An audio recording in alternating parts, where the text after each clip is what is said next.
সময় থেকে পরে আসলে কাজ করেছেন নাচলের যিনি দায়িত্বপ্রাপ্ত সুনাইন তোমাদের কৃষক হিসেবে আমাদের সর্বোচ্চ প্রোডাকশন আখের প্রায় 52 বিলের পাউডারটা।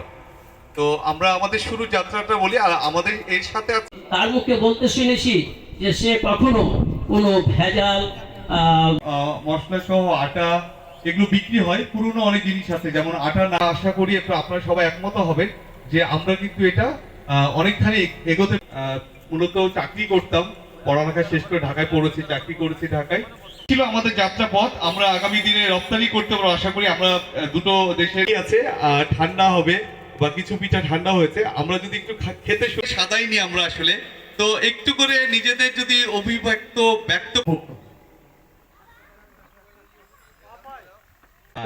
আসলে আমরা আজকে যে দিনটা দাঁড়িয়ে আছি, আবহমান বাংলার আমাদের যে কালচার বা কৃষ্টি যেটি, সেটি বরেন্দ্র কৃষ্ণ কিন্তু একদিনে তৈরি হয়নি। 4 থেকে 5 বছর আগে তার যাত্রা পথে সেই ছোট একটি খামার থেকে আস্তে আস্তে।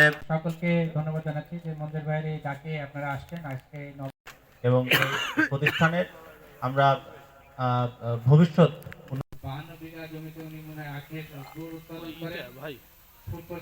এটা আন্দাশা বা তেল পিঠা বলি অনেকে, খুব টেস্টি আসলে। তো আজকের সম্মানিত অতিথিবৃন্দ সবাইকে, প্রতিষ্ঠানের সাধারণ সম্পাদক আছেন, উনি শুধু ডেইরি নিয়ে কাজ করেন না, কৃষি নিয়েও কাজ করেন। নবাবগঞ্জে বিরল এর ইতিহাস আমরা দেখেছি প্রায় 10টি।